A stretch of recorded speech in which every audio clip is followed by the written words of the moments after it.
विभागीय आयुक्तांचं पत्र आलेलं आहे मेल, त्यामध्ये शरद तायडे यांना यांचा मार्ग मोकळा झाला असं सांगण्यात आलं आहे आणि आपण युगंधरा सोळुंके यांचं नाव दिलेलं आहे. तर काय नेमकी काय परिस्थिती आहे? विभागीय आयुक्तांचे जो पत्र आलेलं आहे, मी आपल्याला पत्र टाकतो.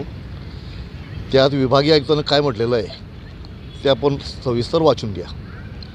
विभागीय आयुक्तांनी सांगितलं का तुम्ही जे लेटर दिलेलं आहे ते आम्ही जॉईन करून घेतलेलं आहे, परंतु आमच्या कार्यालयात अशीही कायद्यात कोणतीही तरतूद नाही का गटनेता बदलावे.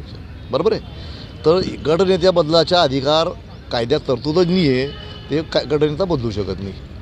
राहिली गोष्ट नगरसेवक स्वीकृत नगरसेवकांच्या नावाबाबतीत मी 25 तारखेला अर्ज सबमिट केलेला आहे आयुक्तांकडे.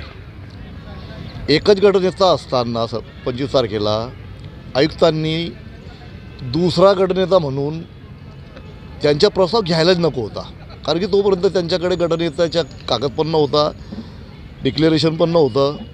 27 तारखेला संध्याकाळी त्यांच्याकडे तो एक लेटर आला आणि त्याच्यात ती तरतूद नाही असं म्हटलेलं आहे.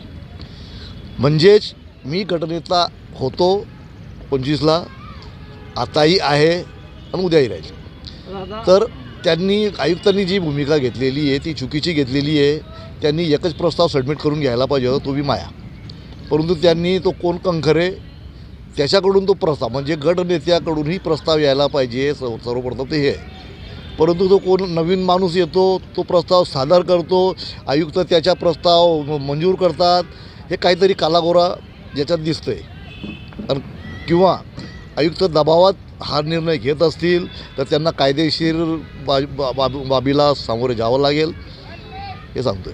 आणि दादा, जिल्हा प्रमुखांनी सांगितलं आहे की आमच्या घटनेचा अधिकार आहे आम्हाला गटनेता बदलण्याचा.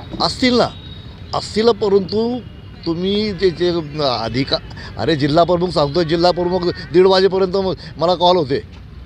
त्यावेळेला मी म्हणजे गटनेता होतोच का?